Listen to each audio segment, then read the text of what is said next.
For those who are new, again, my name is Bill Fanning, and I'm part of the team here at Talk, and really excited to have this session today. We are experiencing one technical difficulty with the power grid in Portugal, which may prevent Chad from joining us, but he's trying to get in as fast as he could. He blew up his power grid in his apartment, and so we're waiting for him to see if he can get that fixed. But Joe, The good news, Bill, is I've been drinking for two because Chad can't be here. yes, I'm that's extra feisty today for a conversation. awesome. That's exactly what we need. There you go. HR violations all around. So looking forward to that. Um, all right. Well, I think we're kind of stabilized on people coming in. So for those who just got here, welcome. Really excited you could make time in your day to join us. And I'm really excited for this conversation.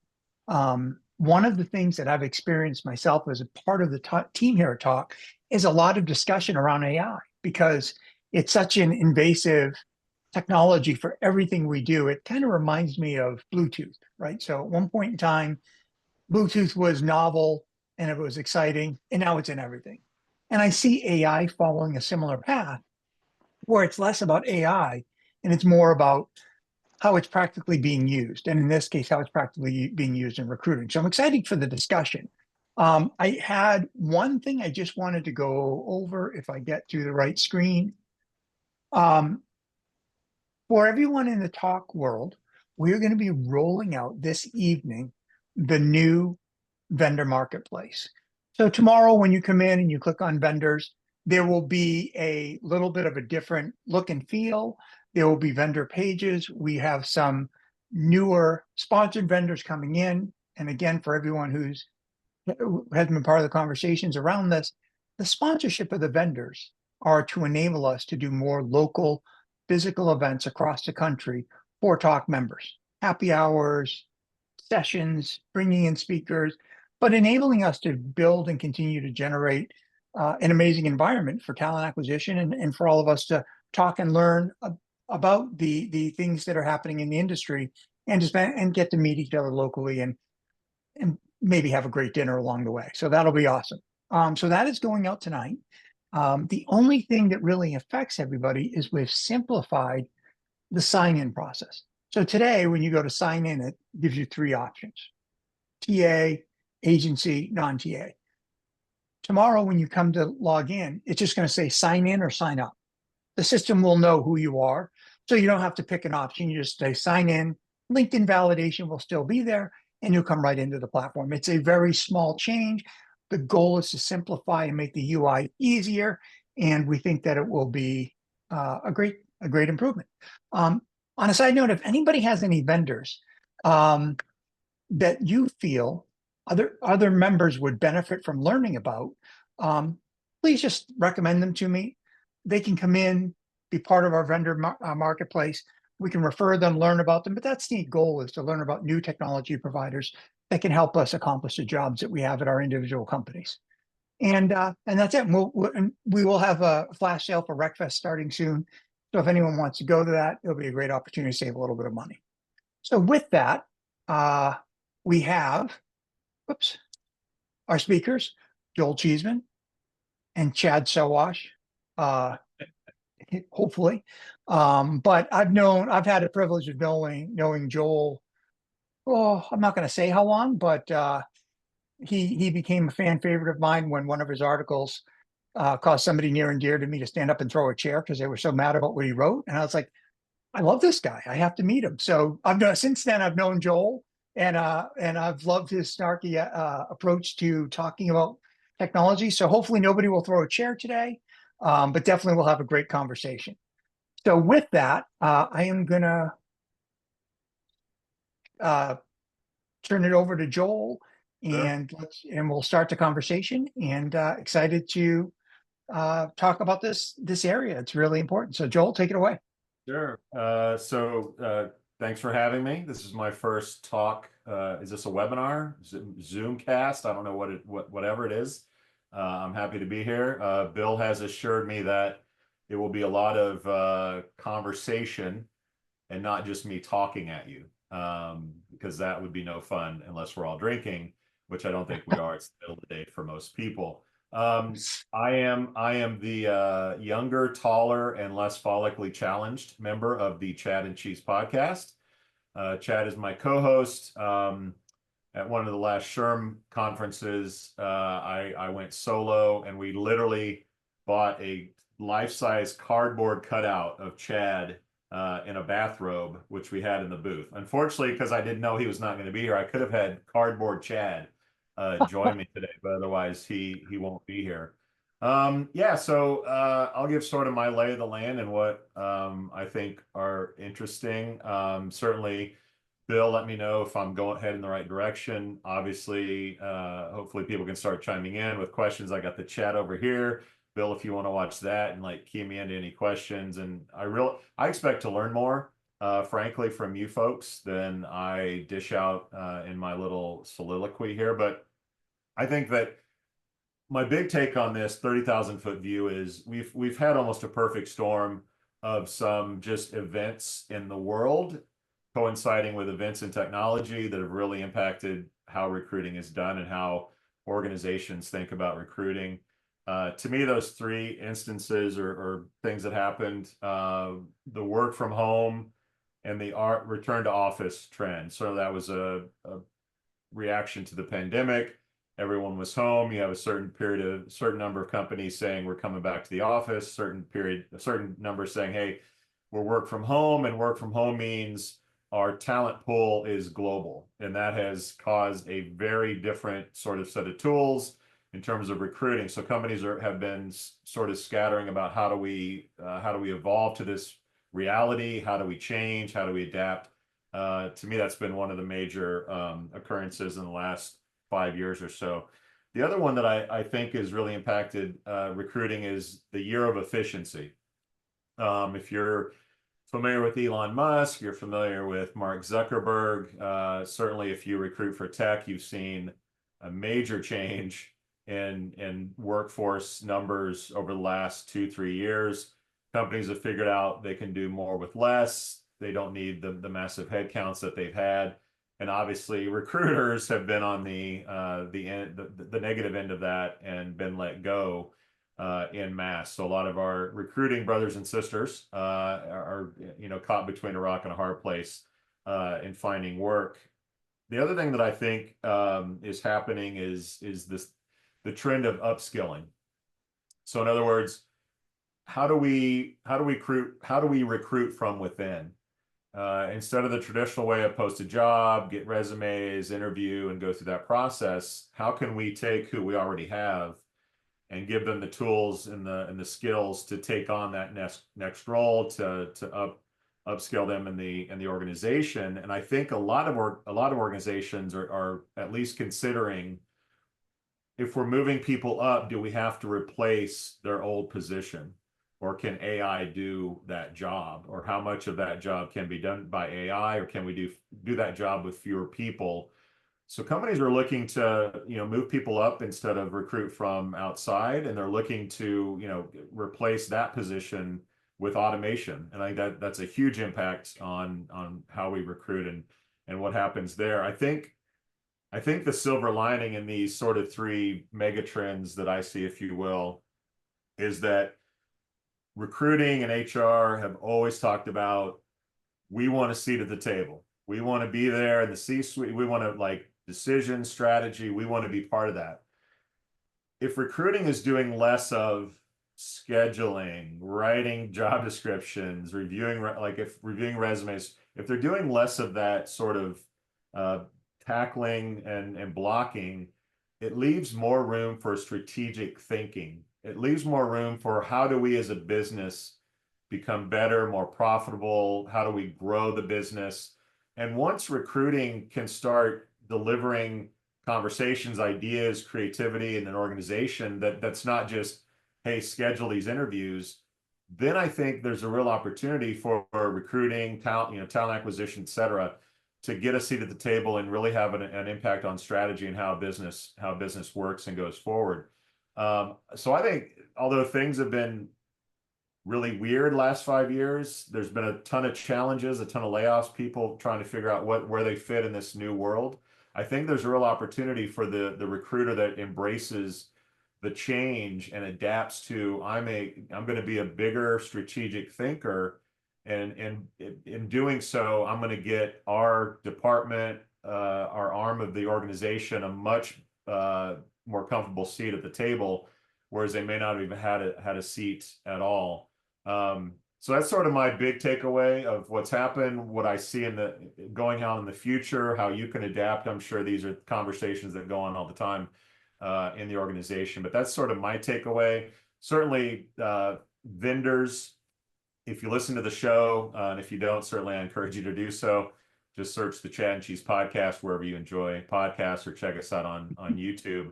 But look, I mean, some of the vendors you guys talk about, you know, the paradoxes, the fountains. I'd love to hear someone defend Eightfold on this conversation. That'd be fun. Phenom, Harry, certainly have sort of the high turnover, the mass employment trends, and you have sort of, you know, the ones that are needles in the haystack. How do we fill those positions? I think the gig economy is fascinating. I'd love to hear if anyone is sort of leveraging Upwork and Fiverr to fill positions, and how that's working. Certainly, in the news recently, the gig economy is suffering. If you're a shareholder in Fiverr or Upwork, things haven't been very good for you lately. Although if you're an Uber investor, like, things have been really good. So there are parts of it that are working and parts that aren't. So that's sort of my lay of the land, Bill.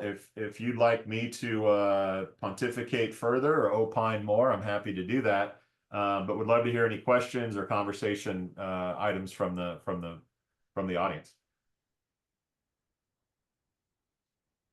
No, I think that's great. One of the things that I think would be interesting to, at least for me, is if we could, and anybody feel free to jump in, but how are we bringing AI into the recruiting process? Because I think, Joel, you made an exceptionally good point. There are key elements of the recruiting process that are easily transferable to an AI platform, such as job description creating, interview scheduling, things of that nature. I'm curious, how are we adopting that? Like, so as you think about your individual processes, have you brought AI in? What has it been tasked to, what function has it been tasked with? And how successful has it been? If anyone could share that, I think that'd be a great place to start to discuss how this is being adopted. I'll just say at Core Civic, and my name is Patty Cooper. I'm the Senior Director for Talent Acquisition. At Core Civic, it's not being utilized at all because of trust factors in handling those rudimentary tasks. We are using it for lead generation. We do have Phenom, and it does populate a bunch of AI leads that the recruiters are tackling, and we see it permeating in a lot of the other job boards and search functions that exist, like Hire Easy, and Indeed has even embraced smart sourcing, but we're not using it for anything else because of the trust factor. I think that's a really valid point when I look at how AI can impact biases and I mean, if for me, and I'm not a data person, but the data behind the AI engine and the structure of that data is what drives its effectiveness and its efficiencies and its ability to do a job fairly. And so if that data isn't structured properly, there's a very clean case for the AI engine to potentially not accomplish the goal in the proper way. So writing a job description, if it's not looking at some of the more modern trends that need to be captured, and it's looking at previous job descriptions, there's a high probability it's going to replicate it. So the trust factor is very, very real. Anyone else that is actually starting to use it or has dealt with that trust problem in their organization? My name is Elisa Marshall. I don't have an issue with the trust problem, But I do use AI, for example, if I see that I'm not receiving organic application for a particular job, I rewrite the job description and repost it. I change my Boolean searches. I also use it to create templates for email outreaches. So there are a lot of processes that you have control over where you don't have to, deal with the trust issue. And you can still be efficient with AI and save a lot of work instead of doing, a lot of manual task, or like, how should I word this? You go in ChatGPT, hey, write me a paragraph, make it short, make it professional, and then boom, you email everybody. And also, I laugh because I do the exact same thing with ChatGPT. I write things, then I use ChatGPT and say, "Hey, please make me sound like I'm intelligent," and it does a great job. It gets right in there and polishes it up nice. One of the areas that I've seen a lot of AI adoption is within LinkedIn. It's got some great options for the messaging. I know a couple of people in the chat have said that they're using that as well. Has it been effective? And it's great to automate something, right? At the end of the day, if I can do it faster with less effort, that's awesome. But if it doesn't convert, then it's not helping me.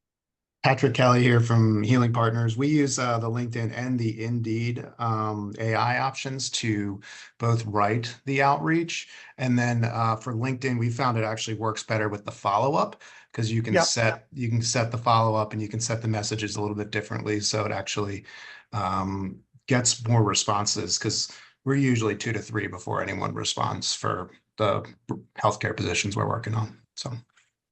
And over here at iHeartMedia, we as a team have a response rate on LinkedIn of, I think, like 38%, which is good, way high compared to the average. So yeah, we've seen a lot of success so far. That's great. AI, what was it before, and what is the AI done to improve that number? So I believe before we were sitting at around like 18 to 19%. Yeah. So what would you say improved to move that number up? Just better writing, quicker responses? Yeah, I think, specifics in terms of their background, if you're sourcing for a specific background, AI, write me an initial outreach, but then a follow-up outreach for the Philly area with auto AEs, and then so they feel as though that message was for them specifically, and even if it was, obviously you're clicking their name, but it feels like a one-to-one message. That's awesome. Yep. Okay, we're using it the same way too as well, for just making it what we used to have to do through lots of templates and changing lines out to basically making it personalized for each of those candidates. This is Pat. Sorry, go ahead. Do you have the same data as Gina in terms of improvement? Yeah, we're not quite as high, but it has jumped up about 8% since we started using it and using it with the follow-up. Healthcare practitioners aren't as strong on LinkedIn, but we're getting there. Healthcare in general is hard. Is that just LinkedIn or other services doing that? We did see a huge jump on Indeed for one of our people who's our main sourcer for using the AI, and that was actually about 12% for positive, and I think it was 23% up for just response rate in general. So you're using Indeed and LinkedIn's native AI to yeah. Okay. All right, cut off Padma. Yeah, no, thank you, Joel. So another area that we've noticed LinkedIn's been helpful is the pipelining, right? So as a LinkedIn recruiter, I think one is the messaging, which is fantastic, and I agree with everyone here. But also when it comes to setting up the pipelines and the searches, LinkedIn sort of AI to, you can even just write it out as you're thinking about what's needed, right? In identifying talent, and it kind of puts it together as search strings. So that's been helpful as well. That's great. I'll jump in there, Bill. Just why we interviewed someone at General Motors recently about how they're using AI. The tool I think they're using is Paradox. They had previously to Paradox 200 human beings managing all the scheduling of interviews. And since installing Paradox, all those 200 people have found jobs elsewhere. So that is a major organization that took a leap of faith, I guess, if there are trust issues out there, and made a huge impact on their bottom line by eliminating 200 people in the scheduling process because of automation. So I thought I'd throw that out there. I think it's significant. Hey, That Joel. is. Joel, I have there's a couple people on that are also using Paradox. I would really like to hear their feedback on the tool, because I'm considering it myself. I'm looking at the chat side of things. So if you guys don't mind sharing your Paradox experience, that'd be awesome. So Joel, that example is pretty amazing. This is Adam Starr, everybody. So one of my pet peeves over the past several months is hearing executives parrot this talking point that AI is not going to take your job. Someone using AI is going to take your job. Well, in that case, someone using AI took 200 people's jobs. So when do you think we'll hear that talking point cease to exist? Or do you think we'll be too far down the hole before people realize that was always a line of BS? Is that one? Sorry, was that too direct? Was that too direct? No, I like it. I love how Mike put out, let me hear about Paradox, and you throw in like, AI is going to kill all of us. Like, who cares? Sorry, Mike. Look, I don't know how you sugarcoat the reality that there will be fewer recruiters and fewer recruiters that are doing menial tasks. There'll be fewer HR people because onboarding will be automated to a large degree. Like a lot of this stuff, I can't sugarcoat it, and it doesn't do me any good either, because I lose listeners. Like I have fewer podcast listeners if there are fewer recruiters and people in this industry. So I agree with you. I think we're going to have fewer people probably doing every job, whether it's marketing, sales, everything. Yeah. I mean, so ultimately, you have to be really effing good. I don't know if we can cuss on this, Bill, or not. I know if it was our show, we could. But so either you get really, really good to where you be so good that they can't ignore you, be so good that they can't let you go, or you have to be so good at one thing that you become a tool in a toolbox that you either can't be ignored, or you do that tool. You're that tool for multiple organizations. Where I think it becomes dangerous is the leaders of tomorrow. What do they do? What do we do for that entry-level job? If that entry-level job in the past was schedule my interviews for me or source candidates, what do those people do? So we're in a weird gap of like, are we going to lose a whole generation of people that are future leaders because they can't get on the bottom rung to move up? I think that's a real concern, but I agree with you. Unless you're the best of the best will continue to be employed, but the entry level and the people are doing menial tasks, like I think the future is in question. I don't know if everyone agrees with that or not, but that's my take. Thanks, Joel.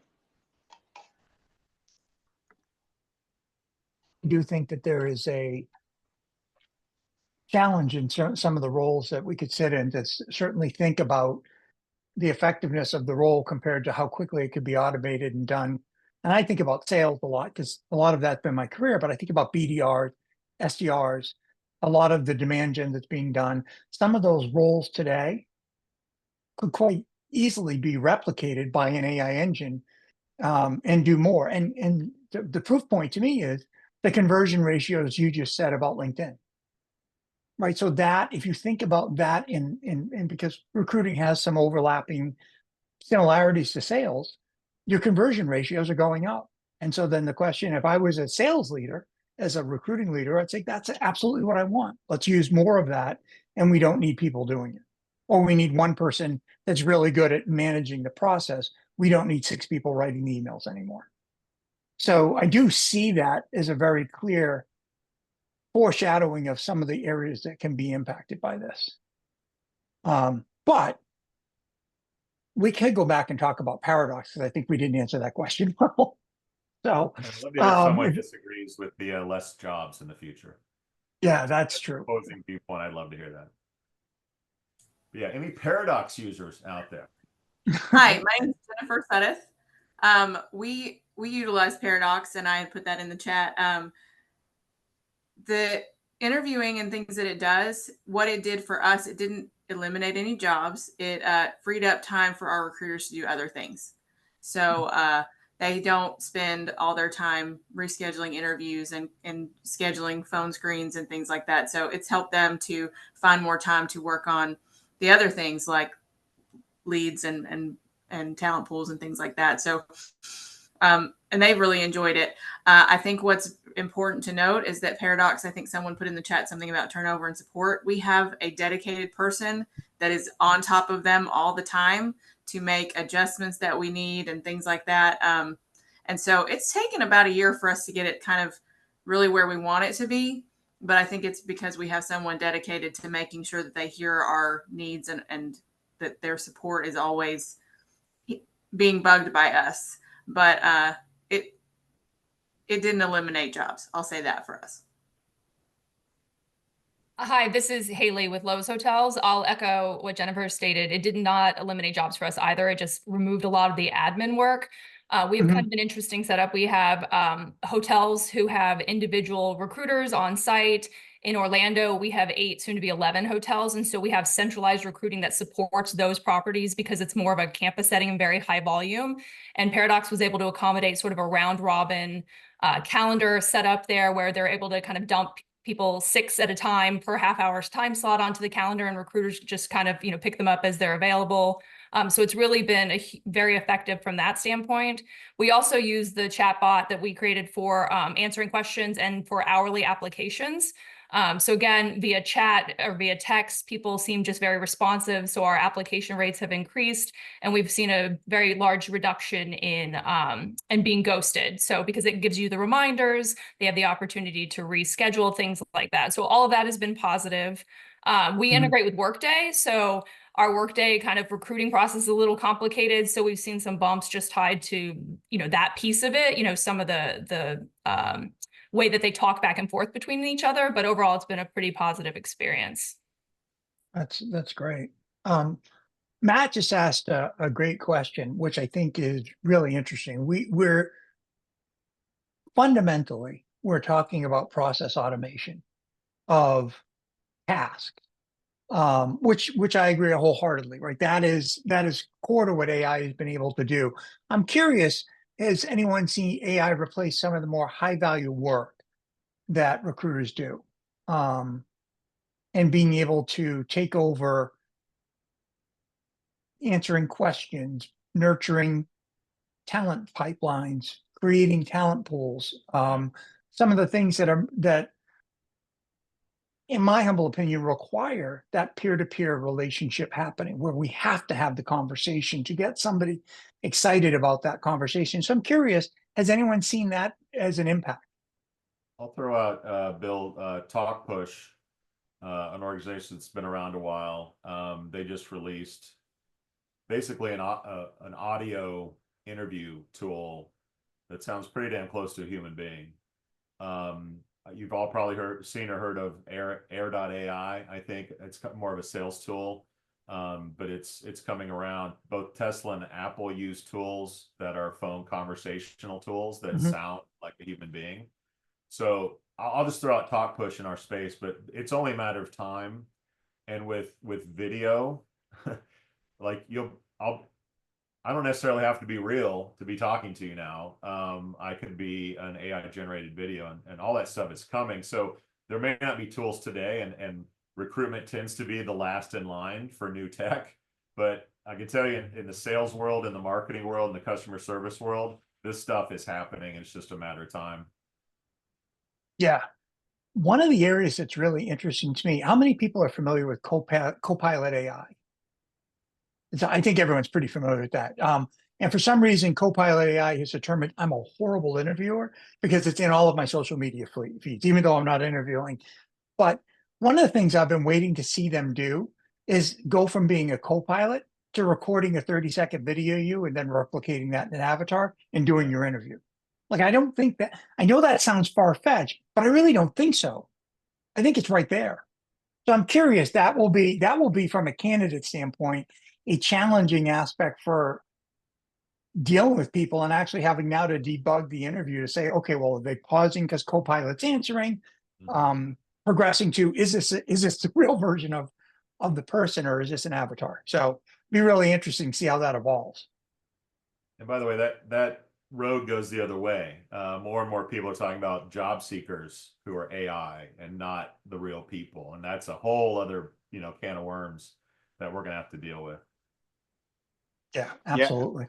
Yeah, I spend probably too much time thinking about the evolution of AI and how it's going to affect recruiting and applicants and candidate experience. And I think about how industries mature and technology matures along with those. And a lot of times, when you think about, okay, am I going to buy a car, Honda, Toyota, Hyundai, whatever, the conversation is less about quality and more about candidate experience and dealer experience, candidate buyer experience and dealer experience and service experience, right? So I wonder, for one thing that's going to be interesting is that for all the myth busting that we try to do on LinkedIn about how a human's actually looking at your application, you're not getting auto screened out. Well, we're not going to be able to say that for very much longer, right?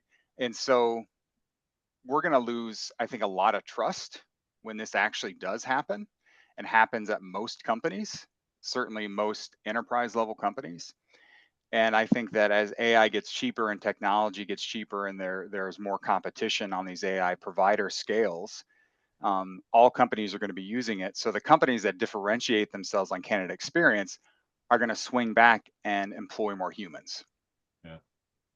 There's a great example. There's a company called Vet that has hundreds of real people that will do the pre-screening, the questioning. I mean, they're real people. So, just like my kids love listening to records, which I think is insane because records suck. But that organic feeling, and someone's in Philadelphia calling in, and hey, the Eagles are doing really great this, like that sort of that human thing.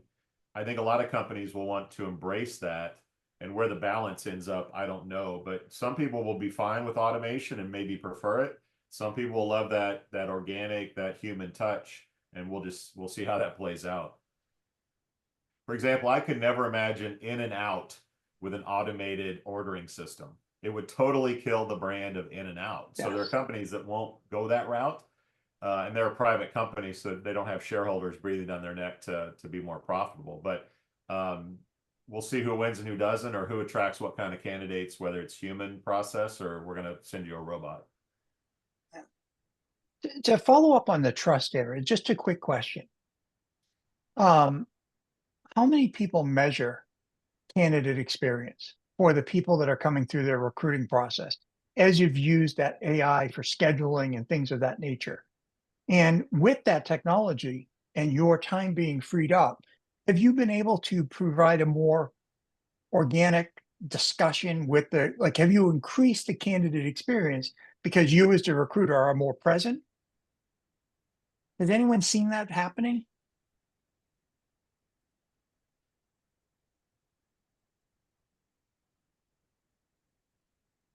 Yeah, I would say that, the team recruiters have been able to spend more time addressing some of sort of the quality, or the interviewing process, right? I mean, and sort of that connection, as I kind of alluded to in the beginning, right, about pipelining. So I think that engagement with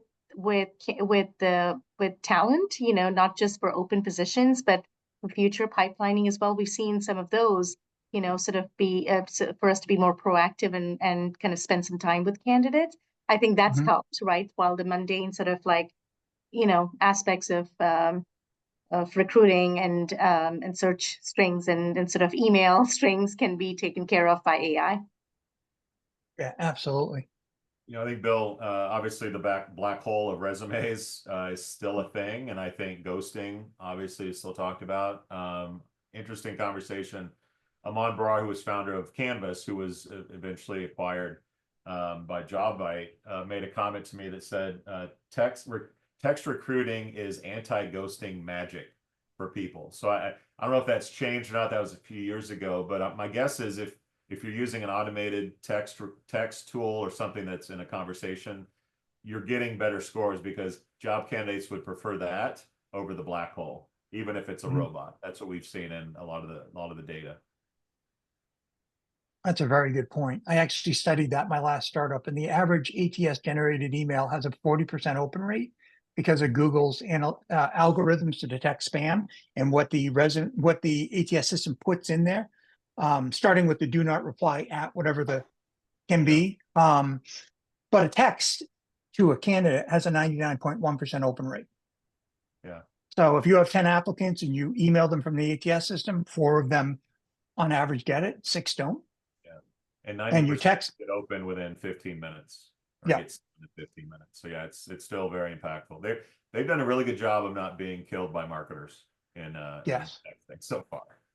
Thanks for sharing So- that, guys. That's the kind of information I'm looking for, right? When I'm evaluating options. Yeah, no, so Google made some changes in the last 18 months to tighten down spam filtering, and it had a sizable impact on ATS generated emails, which impacted the numbers that actually make it through or end up in spam. So part of the ghosting problem from that is that you have these applicants sitting there thinking you're not talking to them. The reality is, and you think they're not talking to you, and it's that miss that's causing it. Where if you leverage the text capability, you quickly solve that problem for 9 out of 10, if not 10 out of 10. So I wasn't Okay. aware that he was driving or anything into some Emmy. He's not here anymore, so I just thought I got to see. I think that's a side conversation. phone, yeah. Bob Nye asked a great question on the insights of AI screening and interviewing candidates, the impacts of potential discrimination, because I think that's a really core area of consideration for anybody using it. If you're going to use it for that area, has anyone? So I'll throw it out first. I'll throw it out to Joel. You get an interesting viewpoint of a lot of the technologies in the marketplace. Has that been something that's been discussed a lot? And if so, how are people managing it? Sorry, I was looking at the chat. So what was it that people are, sorry, I don't repeat the whole question, but the part about exactly what vendors are looking at. The discrimination potential of AI when interviewing or evaluating applicants. Yes, huge issue. I think that's a bigger issue than the trust thing. It's the will this get me in trouble thing. The EEOC has gone after cases around AI and discrimination. Higher View has been the center of some state cases in the past couple of years, obviously using facial recognition. Is someone lying?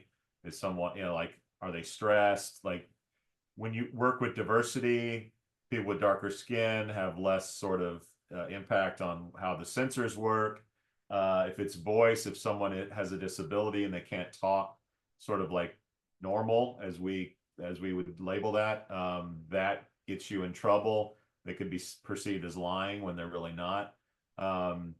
There's a company called Fair Now that is working really hard to be almost sort of an auditor to your AI being sort of in line with all the legal landmines, if you will, of the industry. So and most of the companies we've mentioned do a superb job of making sure that they're not biased, that they're not making decisions in that way, because they don't want to get in trouble either. But if you're curious about making sure you're clean, Fair Now is the only company that I know that's really working overtime to sort of audit your systems, who's following the rules and whatnot. But yes, particularly if you do business in Europe, they're particularly strong about privacy and bias and things like that. But yes, it's something everyone should be considered. And as we use more and more tools that we just let go of the reins and let them do it, we put ourselves at more risk that the machines will make decisions that will get the human beings into trouble. They may not be doing it on purpose. In fact, I would say they're never doing it on purpose. but it does happen. There's a case with Amazon from a few years back where they had some homemade AI and realized that, well, gee, we're hiring the same sort of people. Why is that? Well, because the AI is saying, well, the people most likely to be hired are these profiles, which tended to be the ones that were already there. So they just sort of enforced or reinforced who was already getting hired, what schools they went to, where they're from, you know, what kind of names they had and things like that. So Amazon canceled the program because of obvious, you know, challenges there. But yeah, this is going to be unfolding. Who's in government, who's in power, you know, matters a lot. Who's in charge of the EOC. But yeah, companies need to be aware that they're on the hook if a tool does something that is against the law. Mm-hmm.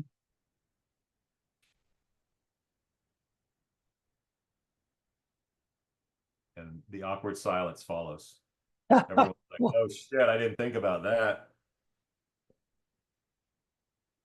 Well, it is very correlated to the structure of the data that the AI engine is using to evaluate people. And so if it's using historical performance in your ATS system, it's going to quickly adopt the trends of how you've hired in the past. And that's not going to expand your hiring focus. Rather, it's going to tighten it. It's going to focus it because it's using data. So I'm curious, for all the folks, and Joel, your thoughts are always welcome. When implementing AI into these areas, how are the vendors, or how are you as the hiring employer thinking through and structuring your data to make the tool effective? In past discussions, I have heard that getting the AI to work because of the data can be challenging. So I'm curious how many people have experienced that challenge.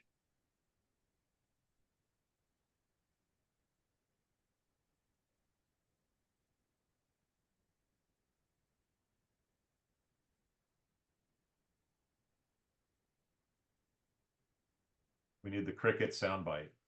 Yeah, we do. I was going to have Chad jump in for a second.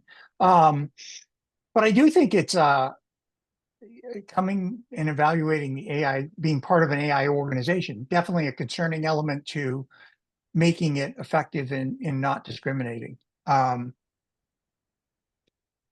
What other, as we're sitting here, I think we've done a good job focusing on that. What are some of the other technologies or applications of those technologies that we could talk about and leverage Joel's background? Because one of the things that I think is really unique from the position he's in from the podcast is he gets to interact and learn about a lot of the technologies that are out there.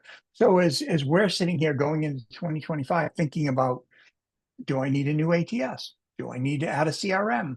What are some of the areas that maybe we could help discuss and provide some insight on? You know, I think there are a couple, but one of the things that I'm interested in is we talk all the time about what are we going to add? What are we going to invest in? What are we going to do? I think there's a real opportunity to dump the stuff that we don't need, or maybe AI is replacing. I mean, one of the vendors we talk about on the show a lot is Textio. And the minute ChatGPT came out, I was like, Textio is toast. Like, that shit is expensive. So I think there's a real opportunity to like inventory who we're using and who can we replace, because Gemini or ChatGPT or whoever does it better and maybe does it for free. So one of the things I would point out is don't just think about who can we add, think about who can we get rid of. What are we using that we don't need? Because I think that's a real opportunity. I'd love to, if anyone can chime in on that or has opinion, certainly cool. The other thing I would add is someone mentioned MetaView in the chat, and I think sort of interview intelligence is pretty interesting. How do we transcribe conversations? How do we summarize? How do we share? And like, so MetaView's one. I know BrightHire is another one, but there are a few that sort of do that process. If anyone's using those tools, certainly MetaView or BrightHire, I'd love to hear how that's working for you. And again, I'll reiterate, if someone can defend eightfold, I'm all ears. Joel, this is Alan, and it's more of just like a reaction to what you said, and partly a question too. But in what you're saying, and definitely we're so much in the early days of Gen AI, and a lot of products are coming into the market. So do you think there needs to be some forbearance on like kind of waiting out which products fully mature for like full scale adoption, because it's definitely a lot of buzz right now. So the question is, what do I think about the hype cycle and what, maybe I don't understand. Yeah, let me try to refine the question. Like, do you think there's And I'm also benefit to laughing kind at of, someone, Scott says they just signed a Texio contract. So I was kind of laughing at that as well. Sorry. yeah, no, it's all good. So the question is basically, do you think there's benefit to kind of wait out some of this buzz and hype right now, because there's a lot of products and they kind of turn and come and go? Sure. So two things on that. I mean, a lot of you probably have an iPhone. iPhone was not the first smartphone, not even close. iPhone did it sort of better, more elegantly, learned what went wrong with the companies that did do it. So, I mean, in a macro sense, yes, it's worth waiting. The pioneers are the ones that get the arrows, right? So the other thing is we went through a cycle with the pandemic where money was free. Unicorns were dancing across the stage in our space, tons of money. That dried up. Okay, so there's a cycle of companies, the deals, remotes, oysters, velocity globals, eightfolds that are coming towards the end of that cycle. And we have a lot of startups that came in behind them, and there's going to be a ton of consolidation, which we're kind of starting to see now. So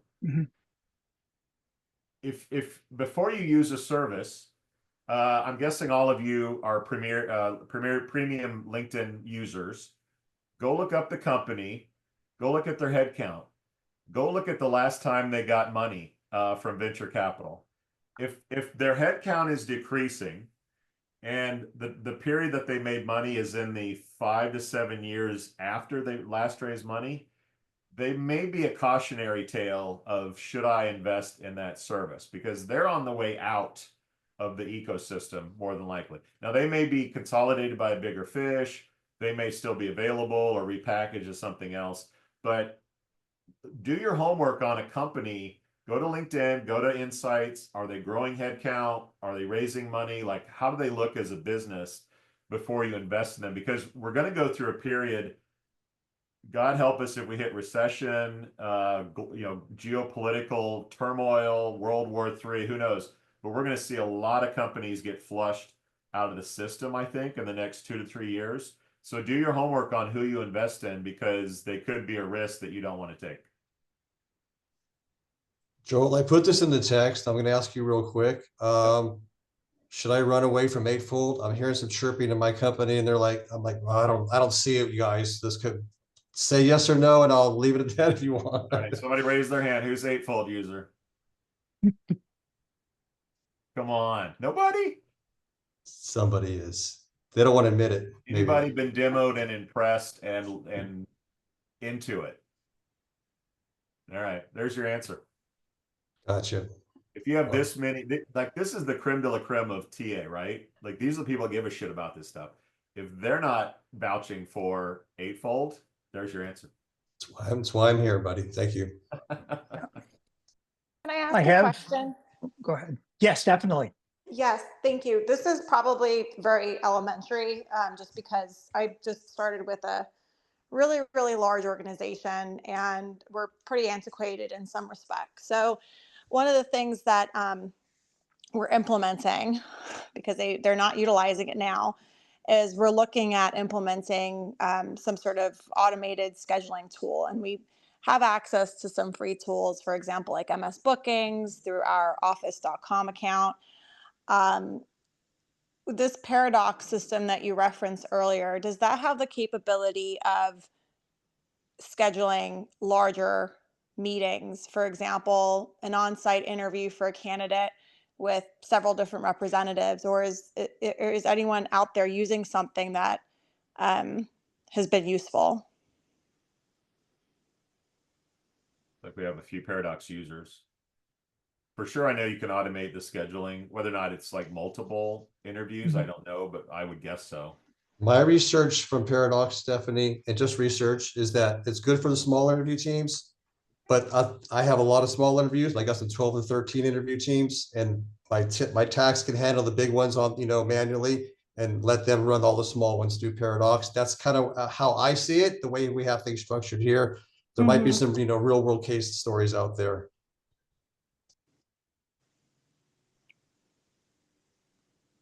If you don't have an ATS or if you're looking for a new one, Ashby, highly recommend. We're in the process of, well, we're rolling out Workday at some point, but we're such a large organization that it probably won't come to the TA department for another 2 to 3 years, unfortunately.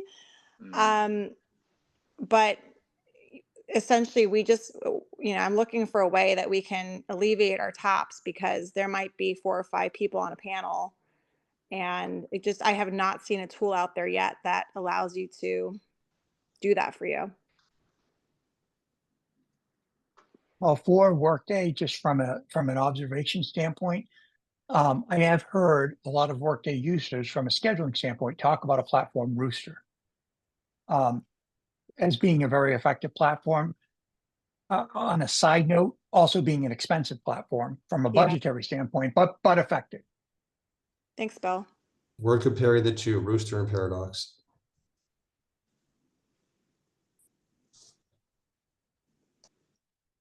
Adam, quick question for you. Just for the other people here, because I think there's not a bunch of people who aren't super familiar with Ashby, but I've heard the name come up a couple of times. Can you share a couple thoughts on why you value the technology they've built? Yeah, thanks for that, Bill. The simple thing, I used to use Calendly, still actually use it for one-off cases, but very simple. You send a direct booking link to a candidate, they get on the interviewer schedule, bada bing, bada boom. It's super easy, and that's like really basic. It's not AI, obviously, but their product philosophy and new product releases is super impressive. They're always coming out with new things. And to the question of like panel interviews, I believe they have that functionality now where it'll give you suggestions of times that work across multiple interviewers for a single candidate. And they do have sourcing built in. They have great robust analytics. You can actually use their analytics as a plugin if you have an existing ATS, and they have tons of integrations, more coming on all the time. No, I do not work for Ashby. I've been using the tool for a year and I've been super impressed. And if anyone wants to grab time with me, I can actually show you how we're using it. Be happy to do that. Ashby is the cool kid on the block right now. Right. Yep. Yeah. Absolutely. One thing, there was a question that came up a little bit ago in the chat from Elisa Marshall around AI being used to simplify API integrations between platforms. And the short answer is, I do believe that is not far off in the future. In talking with some of the API platforms out there, it is definitely a way of setting that up, specifically if you're using somebody who is doing the one-to-many API platform where you integrate to their platform and then their platform integrates to hundreds of other technologies, then they can support that. And I think that that's something that we'll be able to take advantage of pretty soon. Yeah, that would be really nice because we have a lot of applications that don't really integrate. So you're still doing all the manual transferring of data. So I'm looking Yes. forward to that one day.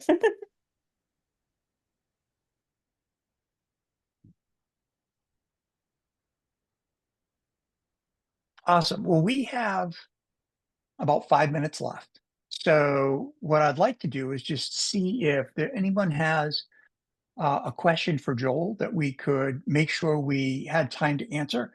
Because I know if for me, sometimes my best question comes right as everything's ending or 5 minutes too late. So I wanted to open that up and see if we could tackle one last question that somebody was hoping to get a chance to ask. Feel free to hit me up on LinkedIn. Yep. Slide into my DMs. I'm happy to answer any questions best I can. Yes. So Matt asked a great question. Should we all be looking for a new career? You should be looking to adapt.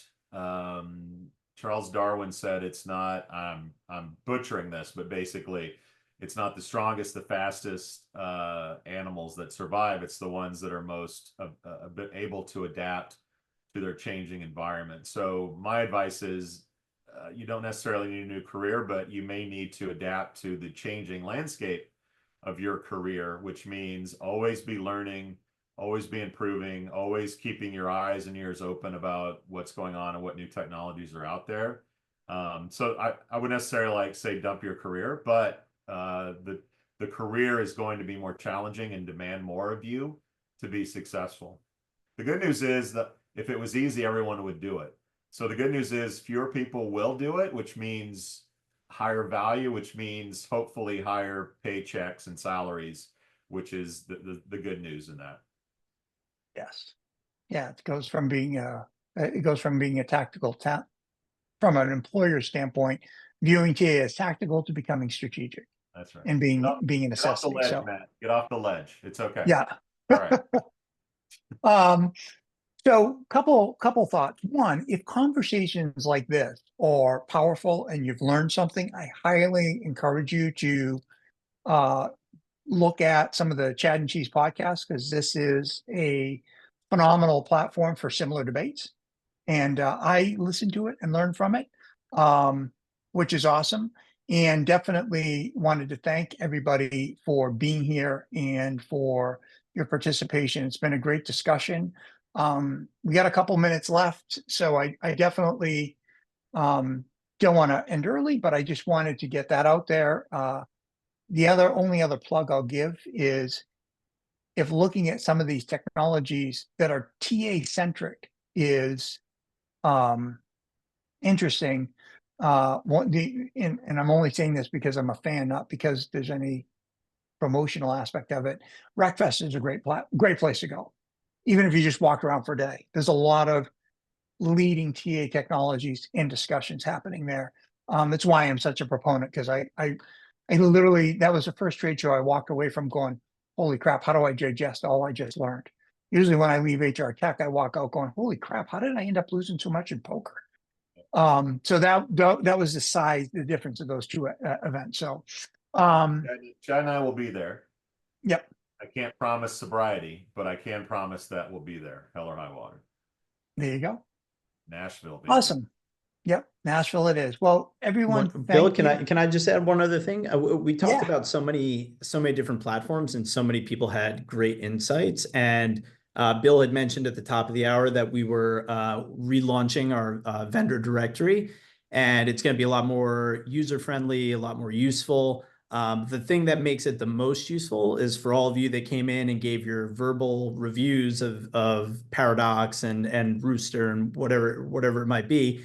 Go into the platform, put your reviews in, and this way, when when Mike's trying to evaluate Eightfold or something like that, he can go in and he can see everybody saying what they say about it. And that's what's going to be the most useful for the community, is take 5 minutes, put in 5 reviews, and if everybody did that, we will have the biggest knowledge base on all of the TA technologies in the entire landscape. And yeah, so go do it. Let's make the platform work for us.